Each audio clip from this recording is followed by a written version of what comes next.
Hello, my name is Matt Mayer, aka Imp, and we are live for me for the first time in months with wrestling headlines Aftershock for AEW All Out. Last thing I did was Money in the Bank. I was scheduled to do. I know I'm blabbering on it. I didn't want to talk about the show, but let me blabble. So I was meant to be covering SummerSlam, and I was meant to be covering Clash of the Castle, all that stuff. We didn't do SummerSlam. I caught COVID that week, which is absolutely insane. Like catching COVID the week Vince McMahon left to be doing. The week Triple H took over. That week I was knocked on my ass. I had no thing. So I've not done one of these in quite a long time. So it's given it an air of inconsistency. So we'll see how many tune in overall. For me, I'm just happy to be talking about wrestling again. Oh, it's been such a long time. However, I am so excited to talk about this All Out show. I'll call it like a up and down mixed bag of the show, but overall, pretty good show. Fair to say for me. I really enjoyed Clash of the Castle as well. I've written my notes on that in my weekly column, which I ended up earlier today for Wrestling Headlines. If you want to go just read that column, like Imp's Week in Wrestling, my thoughts on Clash of the Castle are there. But I thought this weekend has been fantastic as a wrestling fan. I loved both shows, which is a lovely experience. Even though it's currently 5 a.m. and I've for me, the measure of how much I enjoyed a wrestling show is when I'm talking about it at 5 a.m, do I have any energy? Or am I just doing it for the sake of doing it? Is it cool, I got to do this for the site? Or is this more of a, no, I really want to talk about this and genuinely really want to talk about this? It was a really, really good show. Let's talk about the main event first, though. Jon Moxley versus CM Punk. An amazing atmosphere with Chicago firmly behind their man. Also, do let me know if my sound is peaking or whatnot or too quiet. I'm using a new studio thing and hopefully my sound tests seem to be nicer, but obviously when you're live you speak at a different volume than when you're practicing, which is the thing I learned through music. Anyway, the main event had an amazing atmosphere with Chicago firmly behind their man. Like a cauldron that only bubbled louder as the match went on. Like Mox in full champion mode, goading form. I absolutely loved it. He felt like such an amazing champion. Like he felt he'd earned that. He felt like such a big deal. Immediately, nearly paid the price for it in a great role reversal from Cleveland, where CM Punk hits a GTS and nearly wins immediately. And the fact that Jon Moxley did win, it's like, yes. Like, for me, that's a massively needed win in Cleveland. Just because AEW quite often doesn't do those longer matches. So the fact that a big title match like this, the fact they did that on Dynamite, suddenly the fans can believe it can happen, which is a huge thing. Which means when you do a false finish in a match like this, they're more likely to believe it. But yeah, this match was... the atmosphere really, really elevated it. The fans really did lift this to another level. You're damn right, it very quickly escalated into a bloody affair. Surely Mox nor Punk would have had it any other way. The champion reveling in the violence as he swam in Chicago booze. It's such an amazing atmosphere. Both of them handled it really well too. Every single moment garnered such a strong reaction. Like the crowd taken to and fro on the waves of the match. Like hot from the moment that Punk's music hit. And they were there for every single beat of the action. I've talked about how amazing the crowd were for it. It's just the fact that it went for the entire match and it didn't die down at all. Like, for me, that's a sign of two amazing performances. A performance so solid from Mox that he won over some of the faithful. Some of the Chicago faithful started cheering for Mox. But in the end, Chicago turned out to see one man win. A great final stretch as the finishes and reversals flew in heavy and fast. Mox's paradigm shift garnering a great near fall as Punk's attempts at GTS failed, more often than not having Moxley go back to the chokehold as Punk's energy started to wane. But of course, Mox himself, there's a reason he's going for the chokehold. He's also starting to wane. He's always been hit with. Punk finally hitting the bleeding thing to send the crowd into a roar as he hits Moxley with the GTS. Just kind of collapses into the ropes, and then Punk just collapses to his knees at an amazing spot where Mox, out of it after being hit by the GTS, just collapses on top of Punk. And the crowd just responded so perfectly to that moment. as they start to roar their man on to motivate him to climb back to his feet and hit the GTS to fully win the match. It was the absolutely perfect crowd response for everything they could have ever planned out, really. A downvow, incredible atmosphere, and the ending elevated by the fact that just that shot of Mox collapsing onto Punk and the crowd immediately start motivating their man. Just like, come on, you can do this. Oh, that was amazing to watch. Punk with the win. So it's just that it's one of those where I felt like sometimes I struggle to really analyse a match when the crowd is lifting it so high. It's like for me, almost like the nuances of it for me don't really matter in my review. It's like, who particularly cares? The crowd elevate all of these little parts of it. Amazing match, round of applause, job well done. Like, how can you complain when they're feeding off of every single beat so incredibly well? This wasn't even the first match of the night to do this. There's so many solid moments. It's like, I cannot give enough applause. But that wasn't the final moment. The final go-home part of the show leads into the start of the show with a casino ladder match, where essentially, to set up this angle, the casino ladder match to open the show was sacrificed. It had its legs cut out from under it. Like, the show almost had its legs cut out of it from the start, and they had to fight back to keep the fans on track for the rest of it. Like, I feel sorry for the matches. A few matches felt like they really had a bad hand dealt. They just had to fight their way back into the thing, which is like, it's a bit of a shame. But they sacrificed the match to set up this angle where somebody, a masked mystery person working with Stokely Hathaway and his signed friends, steal the Casino Battle Royal ladder match, and then right at the end you find out who CM Punk's going to be facing next. Who was it? Who was under the mask? It's the devil himself. The devil is back. MJF playing lights go down. It's full black, and all you hear is Tony Khan leaving an answer phone message for MJF, like pleading him to come back and say, "I'll give you a shot in the casino ladder match. Like, you just need to come back. You need to come back. I'll give you a bleep amount of money. I'll give you all of this and that. Just please, we need you. Please come back." And that's when you get the full-on villain reveal. Somebody facing away from camera. Off comes the mask that we saw earlier. On goes the scarf, and the music hits. I mean, I wouldn't have been against Sympathy for the Devil becoming his main theme. Aside from the sheer cost of paying for the Rolling Stones to do your theme song permanently. It's like, no. But yeah, it was a really solid kind of way to end the show. And the sign of it was when CM Punk is standing in the middle of the ring in Chicago, and the fans are, for a period, chanting for MJF louder than him. Just, that says so much. That's proof that you absolutely nailed this.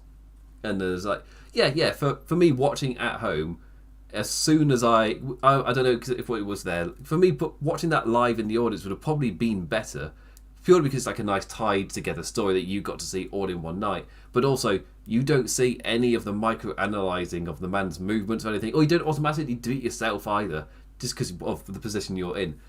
And for me, it would have been an amazing live experience. You can see why the crowd reacted like they did, and it was pretty well done. Like, it's the type of thing that we've just become so used to not seeing in wrestling. That's the sentence I'm saying a lot right now, where wrestling it's not doing crazy mental things in terms of like TV entertainment or whatever, but in terms of wrestling, both AEW and now WWE are delivering things that we just haven't seen for so long in this medium.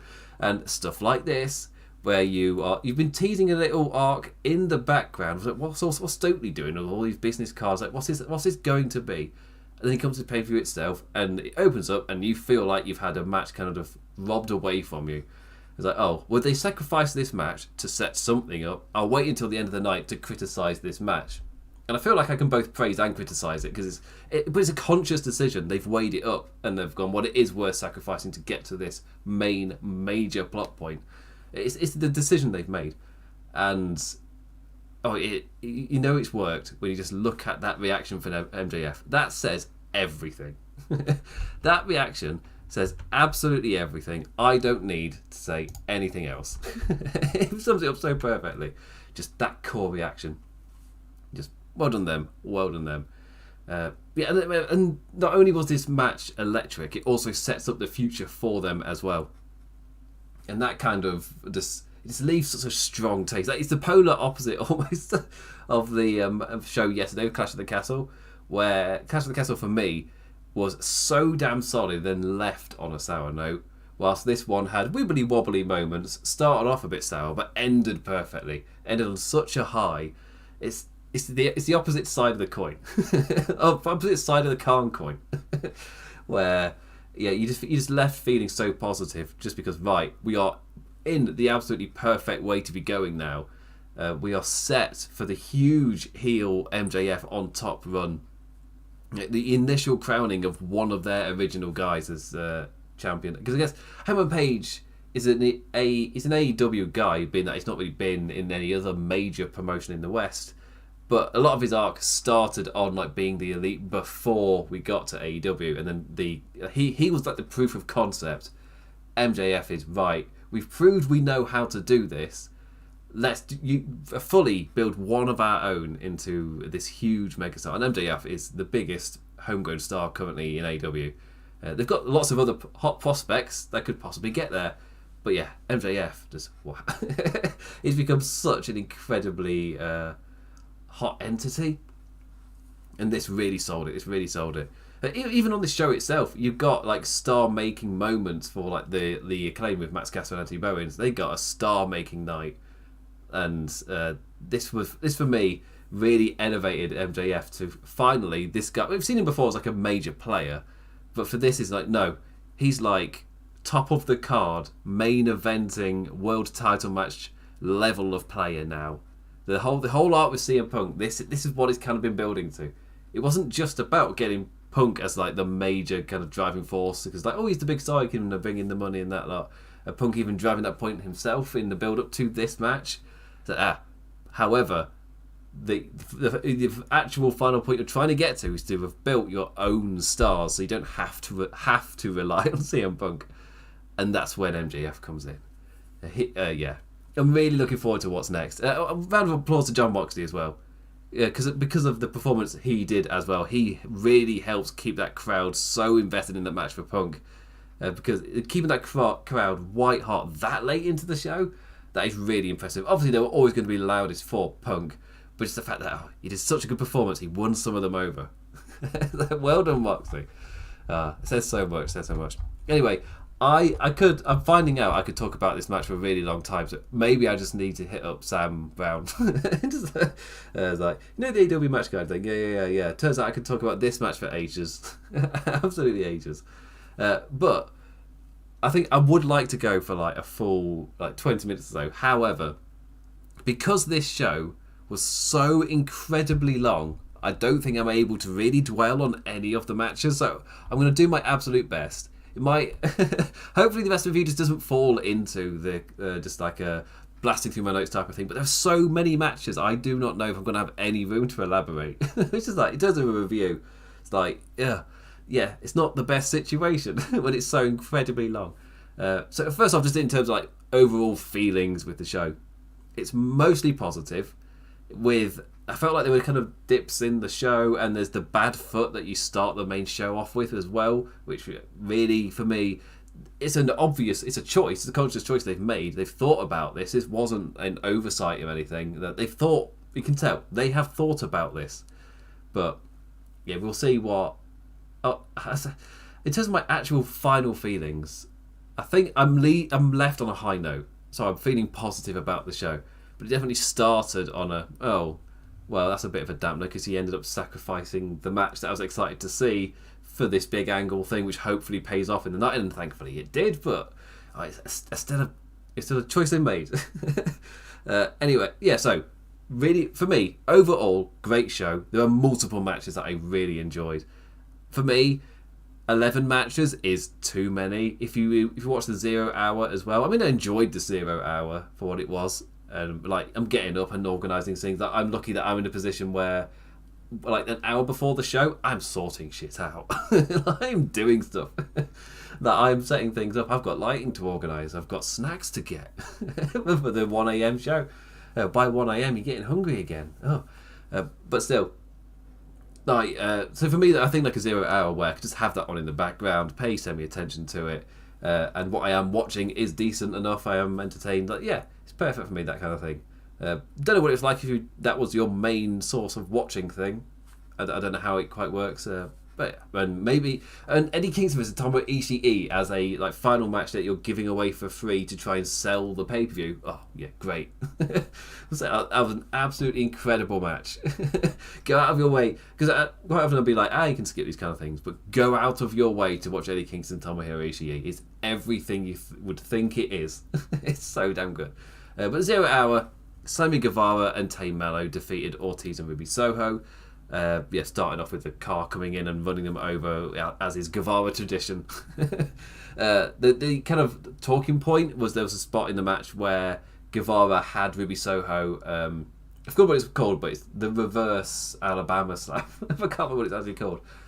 Tay then kicks her in the head, and Guevara just lets go of her, and Ruby just lands on like the head neck kind of area. She just drops with very little regard. That was and I can see why. So Twitter's kind of blown up in a like, what was this? A pretty dangerous dump, from what I can tell. I was moving stuff about, so I didn't actually see it during the match. So my enjoyment of the match is, for me, it ended. I was like, oh yeah, that's a perfectly decent match. It's like Sammy seems to have hurt his head by bumping off the golf cart, which is tradition. But other than that, I was like, so I was looking in terms of my enjoyment for the match. I missed that spot and later saw it. It's like, oh, I missed that. Oh God, that is. Yeah, I understand why people are reacting to it like that. After that, the FTW champion Hook defeated Cool Hand Angelo Parker. I love those guys. They get me every time. They make me laugh so much. And Hook is just presented so perfectly. Just this is continuing that slowly, really gradually heating him up. I think it's always that way when you get somebody who's this popular and gets this huge momentum. There's always that worry that it'll fizz out. Like it's like a really hot flash in the pan. Like, yeah, you do incredible business, but for like half a year or something, when they're really trying to just build some megastar for the future. And it seems like with Hook, they really are taking the slow approach. Slowly, gradually heat him up. And the FTW Championship is the perfect way to do that. Give him credence without really having to put him into major kind of storyline stuff, because the FTW Champion can kind of fall wherever they want. And yeah, so it's perfect for Hook at the moment. Speaking of championships kind of like that, Pac defended the AEW All Atlantic Championship against a returned Kip Sabian. The bag gimmick seems to be 50-50, whether you think it's fine or you're just like, it's a bit naff. For me, I think it's fine. It was when I saw the overall entrance and presentation, that's just when automatically it's like, oh, yeah, cool, it's fine, it works. It's alright, it works all together in this whole presentation type of thing. If you take one element away and isolate it, it's like, it is a bit weird. I'm not sure if I fully grasp it, but we've not really seen a lot of him, so am I meant to fully grasp it at that point? It's perfectly fine for me not to. when he's not had the kind of amount of television time to get his character across to us, get the meaning behind the box. For example, when he starts talking to the box, like, that's out of left field. He's talking to the box. Well, I was expecting him to have that kind of relationship with the box, but he does. Anyway, Pac defeated him. The match was fine. Yeah, Pac defeated him, but I did quite like the presentation of Saban, just because it kind of gives me some hope that there's something to kind of grab onto there. But the main draw, the main reason to open this up on YouTube, open it up on your phone, whatever reason, Eddie Kingston facing Tomohiro Ishii in an absolute slap fest of a chop fest of a banger. If you enjoyed Walter versus Sheamus, although for me Walter versus Sheamus is off just at such an incredible level, but if you didn't have enough chopping, if you didn't get enough red chests, watch Eddie Kingston Tomohiro Ishii. Both men just laid into each other, and the Tomohiro Ishii matches, they hit that rhythm of exchanging the chops, but they always, in the final act, they take it up another gear. And yeah, no different here. That's exactly what happened here. It's not just chops. that's an early sequence part of the match, and then you bring that back after they've started landing on each other's necks. Like, it's fine. Anyway, on to the main show itself. I said I shouldn't dwell, but I spent a bit too long on the pre-show, so even less time to go about the rest of it. The Casino ladder match. Right then, Wheeler Yuta. I've reading the names out in the order that they entered, because the gimmick of the Casino ladder match is that it's essentially a reverse battle royal with ladders, but it's a ladder match. What if we did a 8-person Royal Rumble, but instead of being thrown over the top rope, you're just entering a ladder match? It's like, yeah, and it works. They've toyed with different casino ideas, and the ladder one is one that, for me, actually really does work. So first off, we went with Wheeler Yuta versus Rey Fénix versus Rush versus Andrade El Idolo versus Claudio Castagnoli versus Dante Martin versus Penta El Cero Miedo versus Mystery Man in the Mask, who we all now know is MJF. Bloody hell. In terms of the kind of back and forth action in this match, it was such a lightning way to kick off the show, especially when Dante Martin entered, and he had the dynamic of all the different guys to keep the momentum constantly going, giving the talent the air to fly right off the bat, crash into some ladders, and then some momentum clippers. It's like, the momentum. It's a shame, because I was really enjoying this match. Andrade's not got a good kind of track record with these multi-man matches. He even repeated the same awesome spot from Money in the Bank 2018 when he did the sunset flip powerbomb onto Finn Balor on the draped ladder. Exact same spot onto Wheeler Yuta. It was just as painful looking in this one, and just the same as that one. Just somebody that he didn't know was booked for the match comes down and just takes the thing and wins. It's like, oh, poor Andrade. Just don't put Andrade. He's got a track record at this point of whenever he's in one of these matches, he just gets screwed. He does the same thing twice. Poor lad. But yes, speaking of Andrade and being the poor lad, he did that spot to Wheeler Yuta, which then meant that he was set for Claudio's entrance, and he's the one on the ladder. So obviously Claudio, with the ladder still wedged into the propped up ladder in the A, Claudio then tips up the A, which then forms, with the two ladders, forms like an X. Forms an X with the, side of the A that Andrade is on, just becoming like a flat surface for Claudio to tip him off of. The strength of Claudio to do that as well. Good God. Speaking of Castagnoli, his sequence with Dante Martin, oh my God, it's so perfect. Like, the lighter athletic guys are just so my favourite pairings from Claudio. One of my favourite early viewings is easily Claudio Castagnoli in PWG versus Baby Ricochet. Watch it. It's the perfect pairing. But Dante Martin, the young man, really impressing with his fancy of flight. Even if he did eat a Pentagon Destroyer on the ramp, and that's him done. He got his moment to shine before the booking came in, really well. The match really lighting on fire with his entrance before burning wild for the Lucha Bros Ingo Benables crash. Just Penta with a destroyer onto a ladder across the barricade and the ring apron. And then Fénix is diving off the corner through a table. It's like just pure chaos. Which I thought was going to set us up nicely for for the reveal of the final person. You get your big pop, they probably get the win, and you get a nice little exciting match. But what actually happened was, instead of that happening first, we got the match fully interrupted by a whole group of men in masks, just masked lads coming and destroying stuff. And one of them climbs to the top and steals the token to a chorus of boos of like, you've just ended the match. What's happening here? One of them and takes off the mask. It's Stokely Hathaway pulling down the tokens. Like, oh, you're all the people that he's been giving cards to, the likes of Ethan Page, the likes of Big Cassidy, forgotten his name, William Morrissey. That's it. And the Gun Club as well. And out comes the Joker, who is some lad in a mask, walks on down, takes the token away from Stokely Hathaway. It's like, cool, he's the leader of this faction. And then it's time for the reveal. Instead, he wags his finger to the camera and walks away in a very, very MJF manner. Many people on Twitter immediately is like, nah, yeah, That's MJF. the way he's wearing those clothes, the way that he's walking, the swagger to him, that is screaming MJF. Just everything about it. Everything about it is screaming that.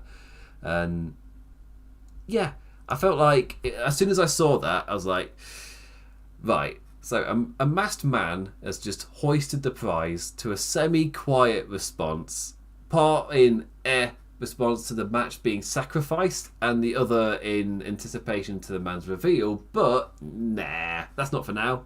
You gotta wait till the end of the show for that. I mean, they popped huge for it. I think that's what, like, in the moment, just because I was just enjoying the match so much, in the moment to have the match just ended in that manner, I was like, oh, well, that's a bit of a shame. But in terms of how the show would go down in longer term, because the ending was received so hot, does that then make this fine? I don't know, I feel like it will vary between fans. This, I don't think there's going to be... I don't know what the general consensus will be. I think this will vary between... we get a wide spectrum of responses to this.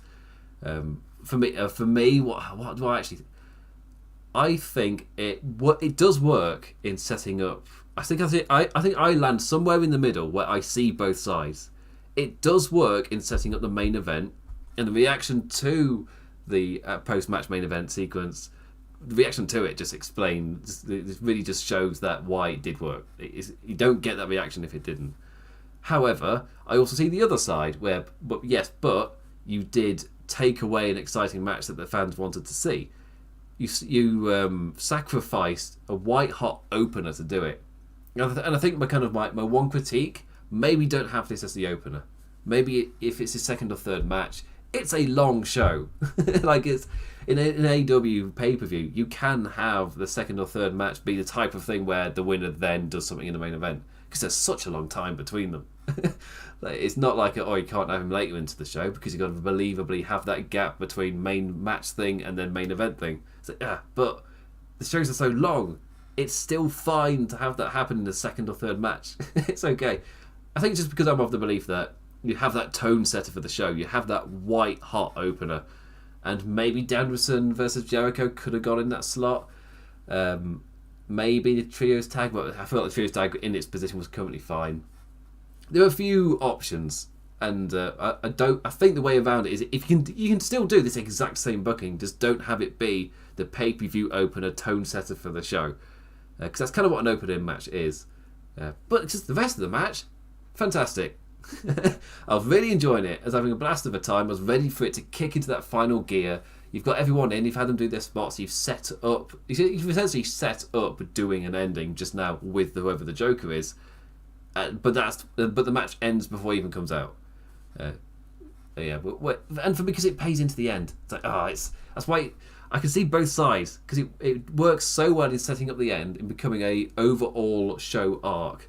But in the moment, you do sacrifice a match. So I can also see why other people would also be pissed. But that's why I'm in the middle, because I'm boring. I'm boring and I see both sides. I understand where both sides are coming from. And I don't necessarily fall on either one, because I exist in this world where both are true.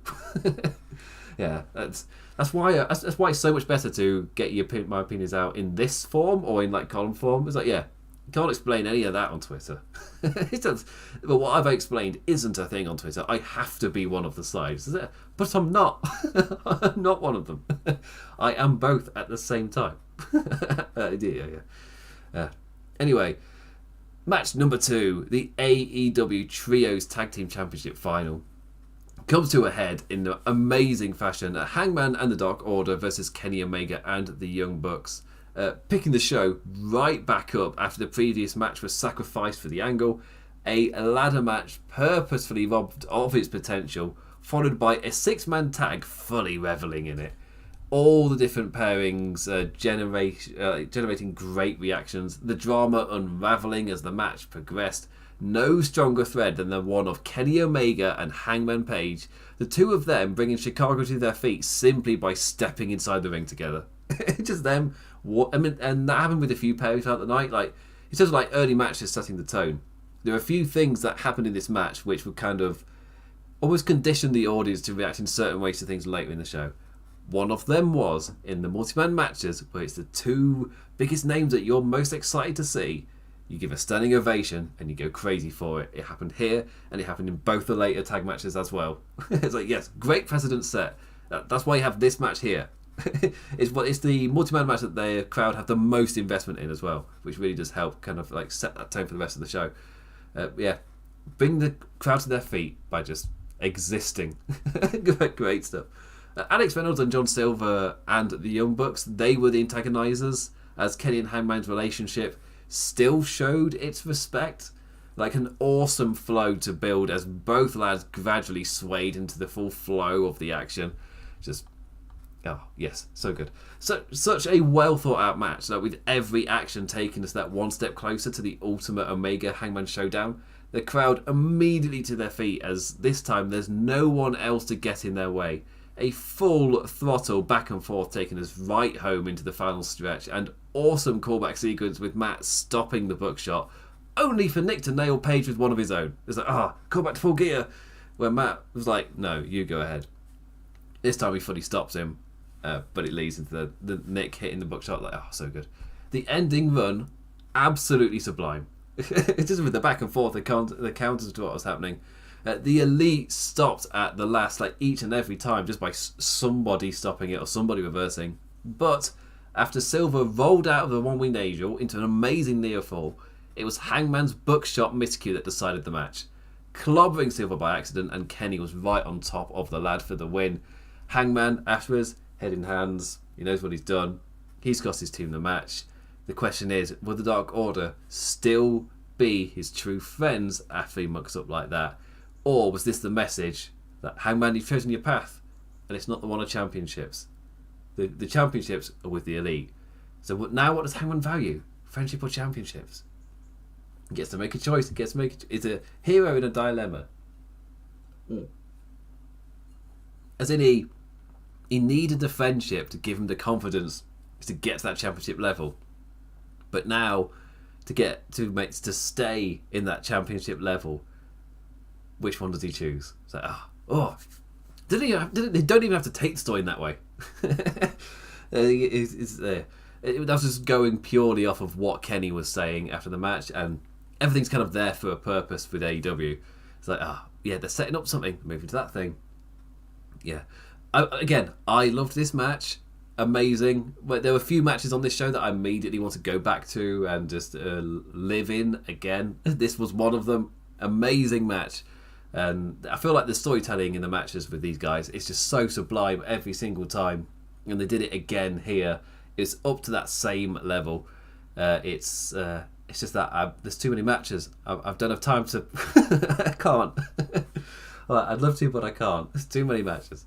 The TBS Championship, Jade Cargill versus Athena. Athena's special attire, incredible. And Jade always the aura of a champion in her royalty free. She's not the Hulk. She's not the Hulk. She's wearing green because she's money, not because she's doing the Hulk. She's not doing She-Hulk. We don't have the rights for She-Hulk. To be copyright safe, she's green because of money. For me, this match, the pace of it was top notch, and Athena in this match, or plus whoever was the agent for this, showing the way to get the best kind of match out of Cargill. As in, like, for me, this is it. This was one of Cargill's strongest performances. She came out of it looking really, really good. Like, running through with no downtime, the odd spot for shenanigans, and then right into the final sequence of counters galore. Doesn't hurt if you start off with the heel champion in Cargill getting caught off guard and Athena hits her finisher, only for the people around ringside, like, they have to immediately shenanigan just to even keep their champion in the match. It's like, oh god, she could immediately lose. So they have to immediately interfere, which then means they can't play that card later on. Great stuff. I mean, they didn't get ejected. They're still there. Was Athena with an amazing drop kick to Layla Gray. It looked incredible. For me, this is one of the best showings of how to make Cargill look amazing. Athena did a massive amount of applause to Athena, and of course, what Jade Cargill herself. She's just got that presence. She just is a champion. Keep that title on her for as long as you can. I was going to say forever. I was like, no, let's not be crazy. Let's not be crazy. Match number 4, FTR and Wardlow versus Jay Lethal and the Motor City Machine Guns. Tony Khan meddling with the forces as I was sat here watching FTR fight the Motor City Machine Guns in 2022. I was a TNA fan in the late noughties. This was a huge hit for me. As I'm watching that match, it then starts to absolutely piss it down with rain outside, and a huge thunderstorm starts, and I'm watching this match, and part of me thinking, in the back of my mind, like, there is a massive thunderstorm right now. I do need electricity to be able to do all of this. But still, he's playing with dangerous games, Tony, meddling with the forces like that. Jay and Sonjay mocked Dax's 8-year-old daughter before Daddy Dax walked out with said 8-year-old to a lovely pop. The match itself, like, perfectly fine and enjoyable, but for me, closer to a Dynamite banger that exists to up the bigger bouts spinning off of it, which for me, that kind of thing shouldn't be on a pay-per-view like this, especially one that is already so long. I already popped for the tag pairing, but Wardlow vs Lethal was our other offering tease. So, like, yeah, fine enough. I feel like Lethal's the upper end of enhancement, I guess, is a way to explain it. I don't even know if that's accurate. I might be underselling him still, but that's how I'm envisioning it in my head. That is, the purpose of him being there is to elevate the AEW guys, but of course to do that, you need to elevate him a bit, which makes I'm too tired. Anyway, I wasn't massively enamoured by the match. Perfectly fine. I did enjoy giving them enough time to let different dynamics play out, and I also popped huge for Dax slingshotting his opponent off the second rope for a powerbomb. I was like, wait a second. Did he just do that off the second rope? That was fantastic. What I will remember about this match is the post-match. Samoa Joe returns, first off to save the day. That's not bad at all. And then when Dutt is stuck in the ring by himself with all his other friends gone, that's when Dax's daughter runs back out, gets into the ring, snaps his pencil with a dead cold stare at him. As immediately he's like, she gets this. It's just, and then she pins him as well. Just amazing stuff. Really, really good. A lovely ending, an amazingly lovely kind of segment to end on. Fight like an 8-year-old, and all of that. Yeah, really, really, really solid stuff. Speaking of solid, I've gone about a lot at this pace. There are so many matches. Powerhouse Hobbs versus Ricky Starks. Our first heated confrontation of the match, starting off hot and not slowing down at all. Hobbs showing off his dominance, Ricky his skill, charisma and desire. But in a quick sequence, all of a sudden, the power wins out as Hobbs pulls out the spinebuster to win in a sudden flash. Like, when I was watching this, I was like, oh, like, that's the ending. That came out of nowhere almost. Like, I would have liked it to kick into another gear, as it felt like it finished right as it was getting going. Right, I was like, cool. It feels like they've done a lot of the setup. They can, like, even if it's not much longer, maybe two minutes, maybe. Just have the sequences stretch out a bit. But I did like the idea of getting across that spinebuster of he can hit it in a flash, and that is it. Once he hits it, you are done. That is it. And Starks underestimated him, paid the price. He charged at him with fire, fully knowing Hobbs' strength. He wasn't thinking, and that's what cost him the match. He wasn't smart. He didn't play it smart. He played it with heart. That's what cost him. That's what cost our boy. Yeah, I think with what it was like. To be fair, in terms of the overall length of the show, you're perfectly fine with a few matches being cut a little bit short, and this match just unfortunately was one of those matches. Same with Jungle Boy Christian, as in going full angle rather than giving us like a little thing to. It's like, you know what? It's a really long show. I'm perfectly fine with this. It's okay. I will get these matches in full flesh eventually. I don't need them to be. I don't need the show to have every single match play out in full fruition right now. It's perfectly fine. Very fine. I know different people have different opinions when it comes to pay-per-views, though. Some people like they really. I know there's people that really do not like having like a character angle for a match that was promoted through character angles on TV. Like, no, I am paying for the outcome. I'm not paying for what. It's like, yeah, I allow creative freedom and license. I don't need things to go any certain way, really. Yeah, you'll serve it up and I'll judge it afterwards. I don't need to. I don't need certain expectations. I don't like creative limitations. Do what you want. Do what you want. It's kind of why the power... I can't do tangents, but it's kind of why the power ranking for me was a good idea to start with, but now it kind of creatively kind of limits you. So you have to come up with really inventive ways, like Moxley leaving an open contract in the middle of the ring, because you have to circumvent the ranking system. Like it did its job. It just isn't super necessary now. Apart from informing you who is likely to be in the running for title shots down the line, like you know who they're eyeing to be next in line. It's relatively useful for that. That they are outwardly telling you these are the people that are next up. Like, cool, whatever. The AEW Tag Team Championship. Swerve and Our Glory. Oh, my voice is going. Versus the Acclaimed. Scissor me, daddy ass. I needed that water for this bit. And the scissor me, daddy. Just imagine trying to explain that chant. It's just the first off, why specifically the Seven Nation Army thing, which is I'm assuming just fans that really liked it from the show yesterday with Drew McIntyre. Drew McIntyre. But it's just that the scissoring stuff was so over. It was when you explain this to somebody, you've got to explain the scissoring thing to start with, how the Scissor Me Daddy thing caught on, and now why they would specifically sing "Oh Scissor Me Daddy." It's just it's wrestling's a wonderful place at times. The Acclaimed are so over right now. Like I was taking, like I knew they were over, but this was something else here in Chicago, like star-making levels, to the point where like a beloved favourite like Keith Lee was getting booed and like chants of "You can't scissor" at him.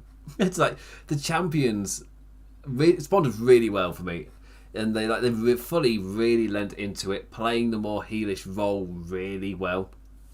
It's just like, wow, the Acclaimed were so white hot that people like Keith Lee didn't stand a chance of getting any cheers. It's like, wow. And he's a fan favourite. Like, wow. says so much about how over they were on this night, especially. Like, I honestly really enjoyed this one. Elevated by the crowd, sure, but like both teams also earned it as the match progressed. It's like, I guess, similar notes to the main event. It's like, yeah, you could have your little like issues with it or whatever, but the crowd elevated it so much to the point where I don't care. It's just, I really had a great time watching it. Working Bones' previous knee injury to great effect, truly swaying the crowd to one side. It's like, it was just elevated. Not only was it elevated by the crowd, but both teams also earned it as the match progressed. They earned that kind of respect from the crowd. And it's like the fact that they truly swayed towards the Acclaimed, changing from "we are on board with this chant, we're going to do this chant type thing" to "no, we are desperate for you characters to specifically win." It's like, it was great escalation over the course of the match, fully leaning into the support of the crowd. Lee truly getting to play the role of the Beast. It's like no smiles and all serious as he launches the poor lad across the ring. It's like same Keith Lee, he just doesn't smile when he does it. It's like, awesome. Swerve also reacting amazingly, and there was a moment where Bowens kicked out of the double stomp right when you thought the champions have been smart enough. There's been a tag they've not seen. Swerve jumps in with a double stomp, but then Bowens kicks out, and Swerve's reaction was fantastic, where he does it amazingly brutal, stomping on his head. Really awesome. Kicking into that second gear as Caster flew in with a drop kick to the back of Swerve's head. And the crowd into every moment as both teams absolutely killed it.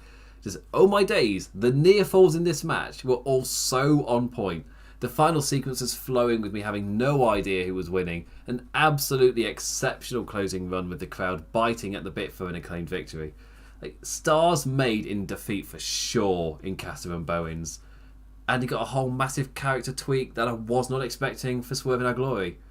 If they want to take it, you can treat it as this was just that night in Chicago.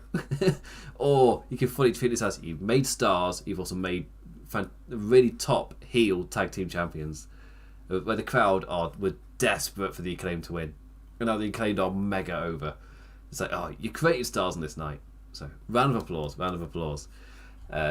This is one of those other matches that I cannot wait to go back and watch just because of the atmosphere during them. Also, that makes 2 AEW pay-per-views in a row where sort of Swerve and Our Glory's defences were incredible. Or did they win at Double or Nothing? I think they won. They must have won at Double or Nothing, unless they won on TV. My point being, their tag team match at Double or Nothing was also a highlight. It was also fantastic. So that's 2 for 2 now. They've got a track record at this point. Their tag matches are something else. After that, the AEW Women's Championship. Hikaru Shida versus Toni Storm versus Jamie Hayter versus Dr. Britt Baker, DMD. Not a bad plan B. Not a bad plan B at all. Each woman given their amount to shine, each pairing giving a minute to dance. Jamie Hayter, the winner, chosen by the crowd. But this was Toni Storm's night. That was one of the things which was kind of set, like when I was talking about setting up precedent earlier. There became a trend where the Chicago crowd would then pick their favourite and they would so strongly support that favourite. In this match, that was Jamie Hayter. That's who they chose to win. However, this was Toni Storm's night. But they didn't really react that strongly to anything Toni Storm was doing, and maybe that puts a damper on the feeling of her title win. But that's purely because it had become a trend at this point in the show where the crowd had somehow conditioned themselves to pick one person, and that's who they would cheer loudly for the entire match, and they didn't care about anyone else for one act. Maybe that carried on strongest from the Acclaim match. We'll see. The momentum for Jamie only just beginning in how this match played out. She'll get her moment. It'll be fine. It'll be fine. This was Toni Storm's night. Speaking of, Shida also got her momentum to shine like a badass as she returned from being taken backstage, dual-wielding kendo sticks and beating the crap out of the teaming Hayter and Baker. Hayter with an amazing lift on a bridging Toni into a tombstone. Some strong near falls here too that I really bit into. Playing on our Baker expectations to trick us into the flow. It's like, you're so used to her. A distraction happens, she runs in with the stomp, gets the win. You do that here, with the flow of madness and everything happening. Suddenly, you recognise a pattern. Oh, you know what this leads to. But they're doing it on purpose. It's like, you condition for viewers to react to certain ways, to certain patterns, and then you change what happens at the end of that pattern. It's like, it's basic stuff. But it works every time. Baker screwing Hayter out of the win sets us right on track for the Southamptoners' rise to the top. That's why I'm like, even though the crowd were white hot for Hayter, it's like, surely you can watch this and see that, like, no, her time will come.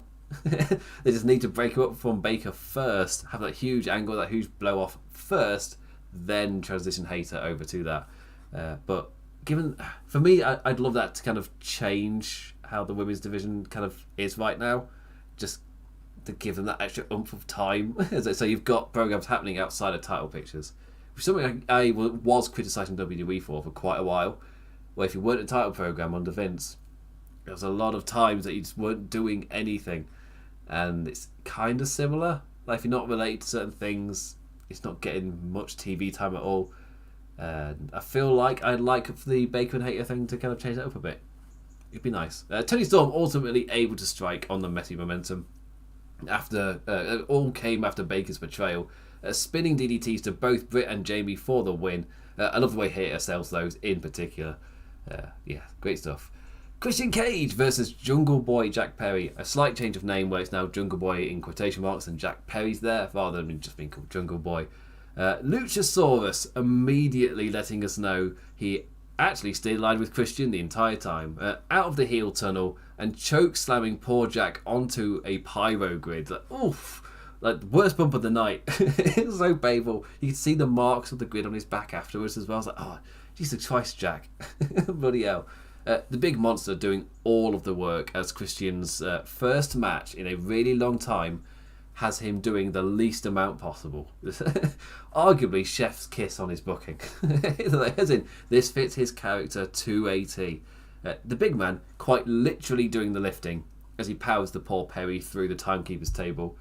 A perfect feud to pull a pay-per-view angle with, swerving out of the match, blaming it all on Christian as he dodges having to actually fight Jungle Boy. Oh, great stuff, great stuff. Penultimate match to talk about. Bryan Danielson versus Lionheart Chris Jericho. Jericho Lionhearting up to take on the technical mastery of Danielson, honing in on his past to tap into that world which he once knew so well. The crowd really eating all of this up, both lads holding them in the palms of their hands. They know what they are doing. They're legends for a reason, or future legends in the case of Danielson. And doing so deep into a 15-match show. Like at this point, they're 13 matches into a 15-match card, and they're having a technical wrestling match at that point. Yet the fans, they weren't going loud and crazy, but they were seemingly glued to the action. Like they were taken in by what was happening. Like really showcasing how amazing these two are. The back and forth on such a top-notch level. The story revolving around like who the real best technical wrestler between them really is. Jericho impressed with his own arsenal, but no one fights like the American Dragon. It says a lot when it's 4 a.m. and this style of match was still holding my full attention. It says so much. After the match, I'll get to what happened in a second, but after the match, the Jericho Appreciation Society was there in full support. Jericho, however, had cheated to win. And this is the bit that I actually value. The technical wrestling was nice. I appreciated that it was that style of wrestling this deep into a show that late in the night was genuinely holding my attention, which is not easy to do. When you're that tired and then you get this kind of match and they manage to hold your attention, they're doing something bloody right. However, this is the type of stuff, this is my stuff. Jericho, after going toe-to-toe with Danielson, almost realises he cannot beat him and instead cheats to get a win. And every single member of the Jericho Appreciation Society is out there with him, apart from Daniel Garcia, where we are quickly shown is backstage with his head in his hands, and Jericho once again going for the cheap win rather than the earned victory. And I immediately tweeted that out going, yes. It's like, I did see a couple of people going, oh, there wasn't even any Daniel Garcia stuff. It's like, immediately, yes there was. That was the Daniel Garcia stuff. Yes, it wasn't. Daniel Garcia didn't come out into the match and then choose his master or anything like that. It was more Jericho let him down, and he let him know that later in the show, because on Wednesday he faces Wheeler Yuta for the Ring of Honor Pure Championship, and later in the show Jericho and Garcia had a backstage interview meeting, Garcia letting him know that Jericho let him down by cheating to win again, and Jericho kind of in this is like, well, you let me down by not coming out and celebrating with us after the match.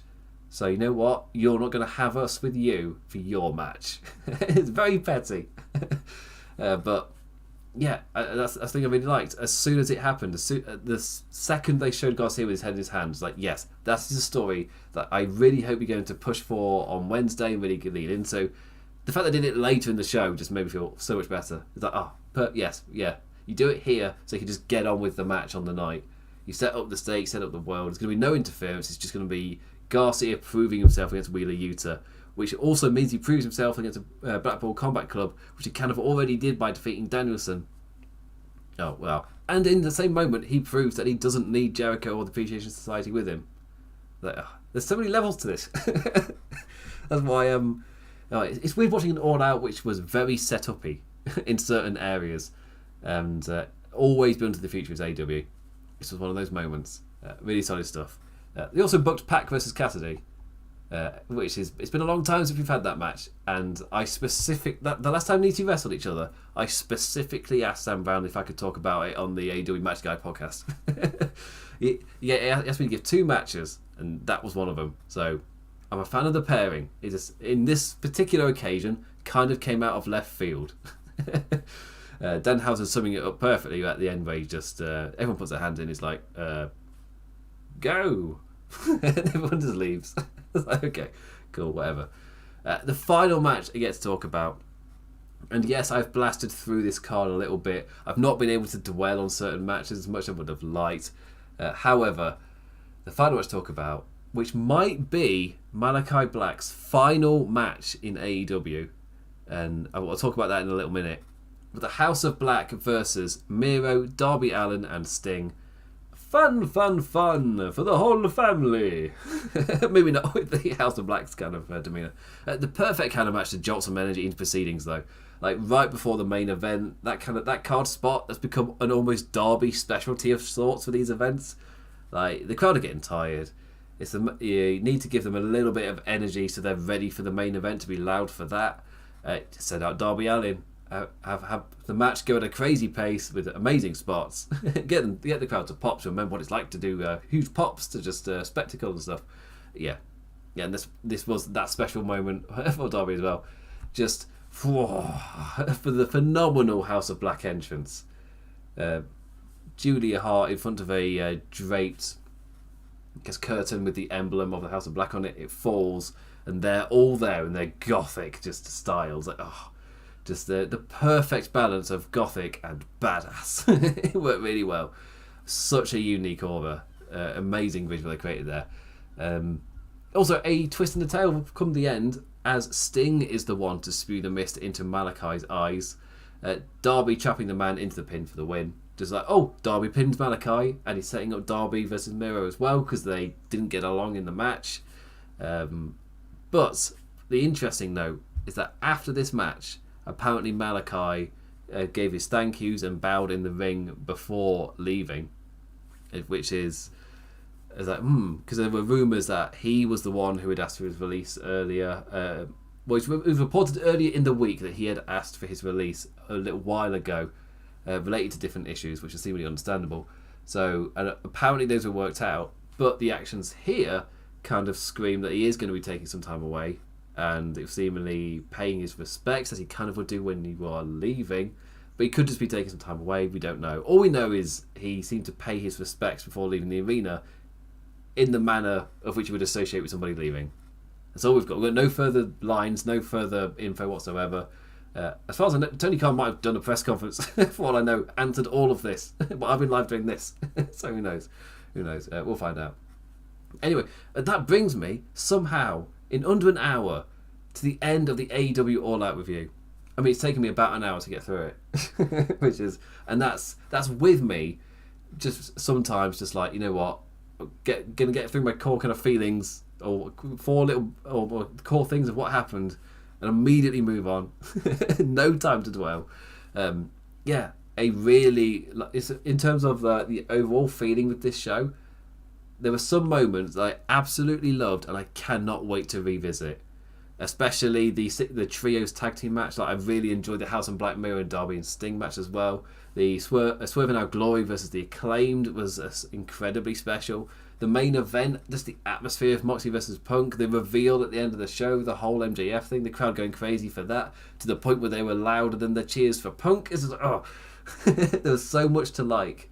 But at the end of the day, the length of these AEW pay-per-views is too much, and they're too long for me.